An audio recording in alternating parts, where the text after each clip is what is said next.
पिछले भाग में हमने देखा कि हुरा अपनी शक्तियों का प्रयोग कर अपने तीनों सैनिकों को बस किसी भी तरीके से आज़ाद करना चाहता है और इसके लिए वह अपनी शक्तियों को बिखेर देता है जिससे वह अपने सैनिकों को आज़ाद करा सके। अब आगे हुरा को कहाँ पता था कि उसके सैनिक इतने उतावले थे कि चरणबद्ध तरीके से लड़ाई लड़ने के बजाय और बिना कोई तबाही मचाए, वो भी उस समय जहाँ की शक्ति परम सीमा पर हो और ध्यानस्थ अवस्था में हो, उस समय जाकर वे सीधे मुख्य ऋषि से ही भिड़ गए, जिसका परिणाम उन तीनों को भुगतना पड़ा। एक पल में ही सारी शक्तियां उसी पानी की बूंदों में समेट कर रख दी। उन मुनिवर के सामने सारा अहंकार धरा का धरा रह गया।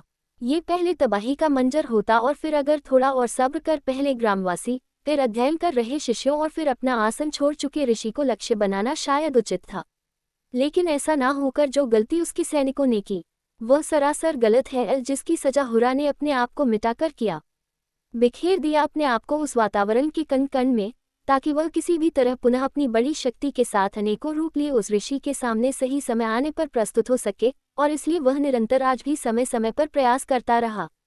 लेकिन वह परावर्ती जल शायद अपनी सतह पर हुरा की शक्तियों को टिकने ही ना देती हो, और अब तक प्रतिदिन जिस वेग से वह तालाब के अंदर प्रवेश करना चाहता, उससे दोगुने वेग से उसे छिन छिन होकर उछालकर पुनः वातावरण में बिखेर जाना होता।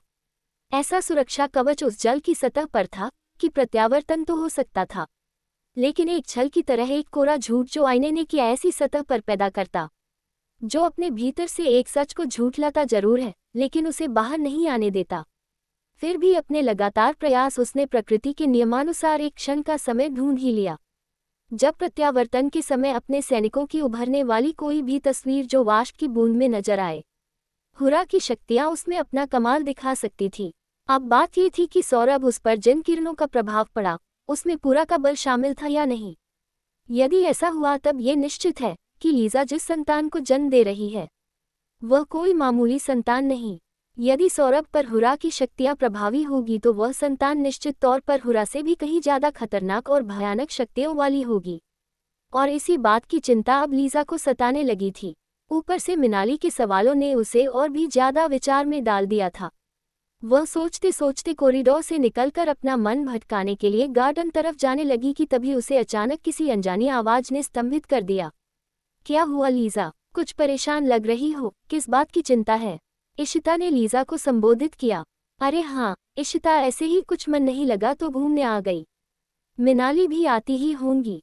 ओह your best friend, she is a good girl.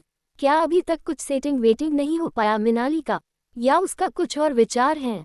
हाँ होता है सबका अपना अपना चॉइस, कहते हुए इशिता ने कुछ अजीब सी आशा भरी निगाहों से लीजा की ओर देखा, और जैसे वह अपनी इच्छानुसार कोई और जवाब के विचार में सोच रही थी। आखिरी लीजा क्यों मन ही मन इतना विचार कर रही थी और किस गहरी सोच में थी? कहानी अभी जारी है। इसका अगला भाग बहुत जल्दी अपलोड करूंगी। लाइक सब्सक्राइब करना ना भूले। धन्यवाद।